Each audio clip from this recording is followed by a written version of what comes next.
And I'm back, the casual pilot, for episode 3 on the journey to become a full-scale pilot, going from RC to full-scale.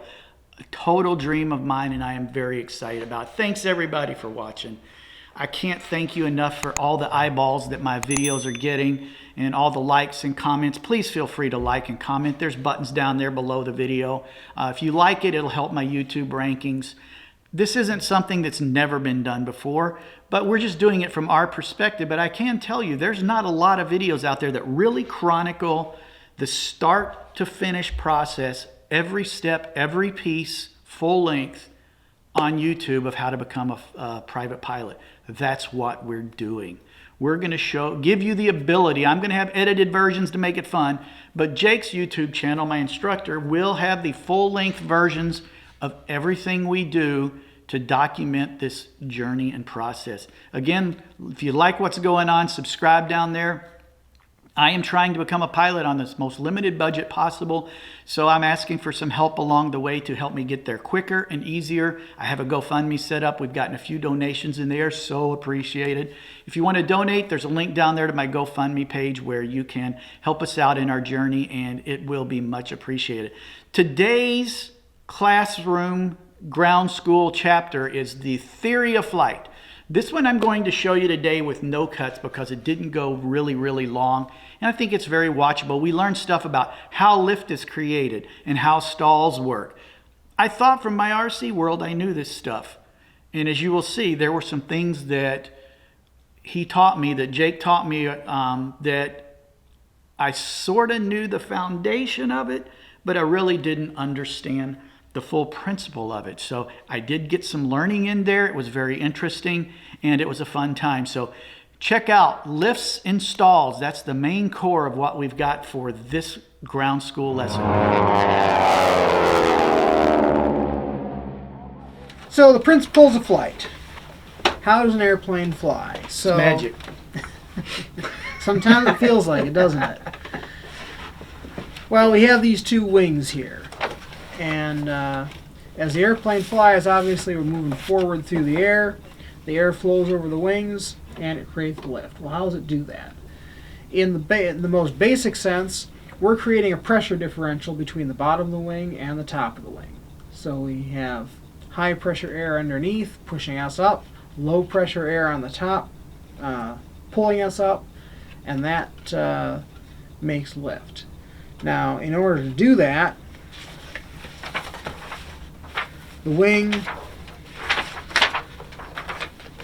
has, most wings have a characteristic shape. We call it an airfoil. It's a little more curved on the top, it's a little more flat on the bottom. Now on this model, you'll notice these wings are just a piece of paper. They're pretty much flat. These wings, even though they're pretty flat, I'll bet you they'll still create lift. What do you say? Yeah, but if you throw that, it's not going to end well. Because you can see I've thrown that a few times. Oh yeah. One example of how the lift works is I remember as a kid in school when we were learning about it, yeah. We'd hold a piece of paper up and we'd let it fall over, and then we'd blow on it and the back would come up. Yep. Because it's that whole lift principle, the air pressure on the top gets lower because it's moving faster over that bump, and it would pull the back up, and it just, for a kid, a little kid, it defies gravity. It defies what their brain thinks should be working, which is how a plane flies. And in fact, as we talked about that, so what you're getting into is Bernoulli's principle, which talk about a bit in the book here. And that's great, but talking about Bernoulli's principle in a vacuum, so to speak, leaves a lot out. Right, but for a kid, exactly. This is how a plane works, and they can actually see the lift being made. Right. So. And the thing to realize, though, about Bernoulli's principle, they always talk about the curved surface on the top of the wing. The air flows faster over the top than over the bottom. We get low pressure. Well, yes, to an extent that's true. And that is the classic explanation for how the wing creates lift. But if that was all that was going on, you have a flat piece of paper like this, or an almost flat wing like a fighter jet has, and you'd get no lift. So the other thing that's going on is, another term to introduce here, is the angle of attack. So the angle of attack is the angle between the wing and the air that's hitting the wing. So as the wing has an angle on the air, that air hits the front of the wing. Well, some of that air goes underneath the wing and will follow the bottom surface of the wing. Some of the air goes over the top of the wing and will follow the top surface of the wing. Okay? So the air underneath the wing, that's pretty simple to understand. It hits the bottom of the wing, it follows that angle downwards and gets to the back. The air on the top of the wing, now, since there's this angle here, that air would want to not be disturbed, or in relative terms, we talk about the relative wind hitting the wing, because there's not necessarily any wind, but the airplane moving through the air makes it feel like there's wind. So the relative wind on the wing would want to just keep on going straight. But once it touches that wing has an angle of attack, that air wants to adhere to the surface of the wing, because nature abhors a vacuum. So the air, you're not going to get a vacuum exactly on the top of the wing. Any lowering of pressure just makes the air want to stick to the wing even more. And as the air flows over the wing, it gets sucked downwards, so to speak, by adhering to that the curve of the wing, and that pulls the air down that's above it, and that pulls the air down that's above it, so on and so forth, until you get a whole area of low pressure above the wing. So, in a way, you talk about Bernoulli's principle, the curved surface of the wing producing low pressure. That's part of the story, but when you talk about it in abstract terms, it doesn't make much sense, does it? So when you think about it in terms of the air just wants to follow the top surface of the wing, and as it does that, the air gets pulled downwards. That air getting pulled downwards pulls downwards on the air above it, and above it, and above it, and that creates a whole area of low pressure. And then because the plane's on an angle, hitting it right here is creating high pressure down here. Exactly. Pushing it up on its own, plus the low pressure from the Right. angle So of you attack. get the high pressure from the air hitting the bottom of the wing, and when the air hits the bottom of the wing, it has to change direction to follow the bottom surface of the wing, and when It's almost like pushing it down, right, which shoves it up then. but that forcing the air to change direction on the bottom raises its pressure, because that wing is pushing the air downwards, and that air pushes downward on the air below it and the air below it, and you get a whole area of high pressure below the wing. From the air being pushed downwards, you get a whole area of low pressure on the top of the wing from the air sort of sticking to the surface and pulling down on the air above it and the air above it. And since you can't really pull air apart, it's a fluid, right? It's a fluid. It doesn't like to get pulled apart into component parts. So it just, what ends up happening is the pressure goes down. And if you were to get into the math of it, you would find that thinking about it that way, or thinking about it sort of the more classic way that Bernoulli's principle is explained, it's sort of two sides of the same coin. The same thing's going on. The same math still explains it. It's just how You're throwing other multipliers in by right. how much you're doing this with the plane. Exactly. And that's part of the reason why an airplane with flat wings like this model, or like an F-16, for example, well, they're not completely flat, but they're they're close enough to flat that they're rockets with control surfaces. Pretty much. So when people learn about how a wing creates lift, and all you talk about is Bernoulli, well, the natural question is, well, then how does a flat wing fly? And the answer is, it's all about the angle of attack. So that's a little bit about creating lift. Now they have some good... the center of pressure changes as you do that. I remember reading that, the CP. Mm-hmm. So as you change the angle attack of the wing, A wing with zero angle of attack, well, first of all, it's probably not going to be creating much lift at all.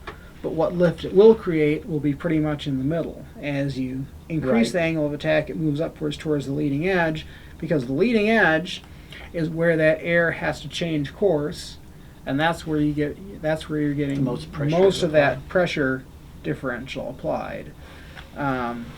And we have a very good illustration here in figure 4-7 in the Pilot's Handbook of Aeronautical Knowledge showing just how that happens. And they show going from a angle of attack here, just as an example, of -8 degrees all the way up to an angle of attack of positive 10 degrees, and how the center of pressure moves as you do that, and how the amount of lift increases. Now, that's all well and good, but when you get to a high enough angle of attack, that air, even though it wants to stick to the top of that wing, wants to make that corner and flow smoothly along the top of that wing. You get to a certain point, air has mass. It can't just change direction instantaneously. So as you increase the angle of attack, you get to the point where that angle is so sharp that the mass of the air just won't allow it to change course quickly enough to stick to the top of the wing. And when that happens, the airflow begins to separate from the top of the wing. You get sort of eddies and turbulent currents on the top of the wing, and that disrupts that smooth flow, and that means that the air is no longer nearly as effective as at pulling down on the air on top of it and the air on top of it, but rather the air within that region where the turbulent flow starts to happen over the top of the wing sort of insulates the wing from the air above it, and therefore you don't get That's when bad a nice things happen. low pressure area on top of the wing anymore. Now you're still getting the air hitting the bottom of the wing, so it's not as if when a wing stalls, your amount of lift you're creating suddenly goes to zero instantaneously just like that, but the amount of lift will decrease considerably, and when that happens, the airplane tends to That's when lose in altitude. videos I've seen, that's when the plane starts shaking. Shaking a little bit, Because it's and that shaking is mainly due to those eddies and back currents on the top of the wing, creating all that turbulence. And what you're actually feeling when the airplane starts to shake is all that turbulence on the top of the wing shaking those wings, and the wing shaking shakes the fuselage, and you feel that through the seat as what we call a buffet. And that happens just before the wing stalls, and when the wing stalls, the nose will tend to drop because, as we talked about, the center of pressure, as the angle of attack increases, starts to move forward. Well, when you get that flow separation, that center of pressure tends to sort of snap back to where it was, because you're effectively I don't want to say your angle of attack has been decreased, because your angle of attack is still the same, but the pressure differential between the top and bottom of the wings has been decreased, and therefore less pressure differential tends to move the center of pressure aft, which pushes and, the nose down. or more precisely pushes the tail up, but same effect. Pulls the nose down. Yep. And as the nose comes down, you tend to reduce that angle of attack, and the speed tends to increase because your nose up. Then the air sticks again. You And stall, the nose comes down, you start gaining some more speed, and the angle of attack, so you're flying along here near the stall, your angle of attack is this. Well, the relative wind is going to shift downwards somewhat too, because the airplane's falling, but the airplane's going to pitch down even more. So now the airplane's just stalled, and you see you went from an angle of attack just like this, and then the airplane pitches down, you go to an angle of attack more like that, and much less angle of attack. The air adheres to the wing again, and you're sticks back flying on. again. Yeah. Now, the other thing that happens, wings tend to have what's called a dihedral to them. So when you look at them from the front, Yep. they're angled up. And the reason that we do that is when the airplane banks you have dihedral like this, if you go into a bank, you see this wing, the wing that's on the inside of the turn is more level. The wing that's on the outside of the turn is more angled up. And the wing that's more level, more of the lift it's creating is going straight up into lifting the airplane, whereas the wing that's more at an angle, more of that lift is going sideways.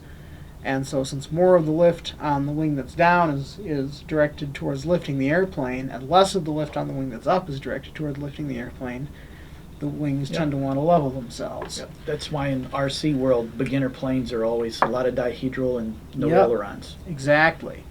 But because of that dihedral, as the air flows over the wing, it tends to want to slip out towards the tip of the wing because that dihedral, the air wants to find a way to go up. The wing is preventing the air from going up, and therefore creating that pressure differential.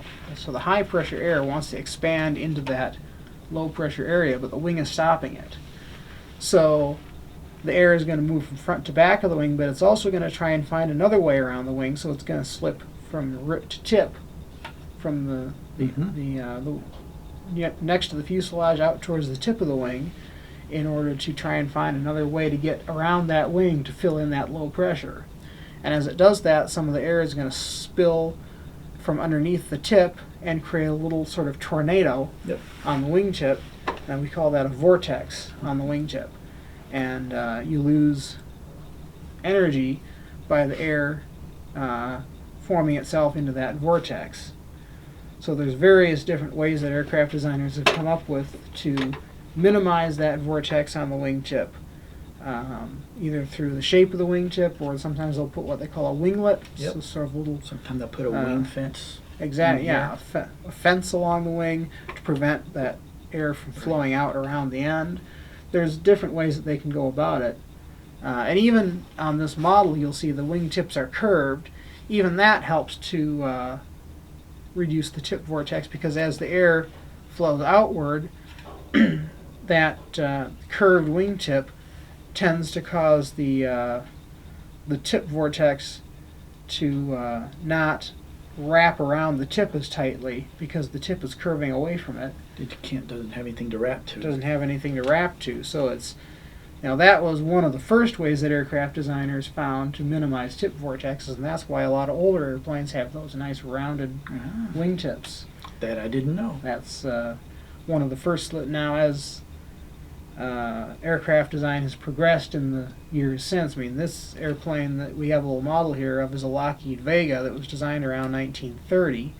As aircraft design has progressed in the decades since, they found all kinds of other little tricks to help minimize those tip vortexes. Winglets, fences, as you mentioned, just shaping the airfoil differently at the wingtip, different ways to minimize that. But that nice curved wingtip is one of the first solutions that people came up with, because you'll notice, like for example on the Wright Flyer, the wingtips are pretty square. Yep. And then by the time they got to the 1930s, they figured out if you made the wingtip round, that was one way of making it a little more efficient. And as you moved into the 1950s, 60s, into the 70s, they've discovered other ways, putting winglets on it, modifying the airfoil at the tip. I've seen a lot of bush planes that have curved down on the wingtips. Curved down. That's sort of a form of a fence to help that air. It's very subtle, but it's a little curved down. Yeah, and that helps to sort of contain that air as it tries to flow out around the end of the wing. Keeps it on the wing, so it creates better lift. Keeps it on the wing, exactly. It makes sense. Yep. So that's a little bit about the basics of how wings produce lift. And there you go. That was episode 3 of the journey in ground school to become a full-scale pilot. What did I learn? That was some good language there, wasn't it? What did I learn in episode 3? Well, I thought I knew lift with Bernoulli's principle, blowing on a piece of paper and watching the back come up because of the lower pressure. What I really didn't understand that I learned that I thought was really interesting, and it made so many more things clear in my head, was that the lift sticks to the top of the wing. The air sticks to the top of the wing because it's a fluid. And each layer of air has friction, so the layers above it also stick. So not only are you just getting this one piece of air sticking to the wing, you're getting layer upon layer, which creates the super high, low pressure above the wing. And the same with the bottom. You're getting these layers of air from the angle of attack pushing down. And you've got, instead of, if your wing's this thick, you may have this much air below it and that much above it, that's creating this lift with the low pressure and high pressure. I always thought it was just this little band of air that I didn't realize how thick this piece is. It goes a lot farther than I thought. I thought that was really, really interesting. And it also helped explain ground effect and some things like that that I sort of understood but didn't completely understand. And stalls. I mean, who'd have thunk you could stall a plane at full speed in a nosedive? It can be done, and that's kind of what we learned today. So it was a very fun educational process. So I hope you enjoyed the episode 3. Make sure to like the videos down there at the bottom. If you want to see more of the full-length ground schools, I know this one we didn't really cut up into a shorter version, but Jake will have all of these in their entirety on his YouTube channel for people that want to see what his ground school really is like. He's a really good teacher and explains things in a very cerebral way, which I kind of like because that's the way my brain works, and I so appreciate it. So like it down there. If you want to help us on our journey, make sure to donate to our GoFundMe as well. And thank you for watching, and we will see you next time for episode 4, the aerodynamics of flight.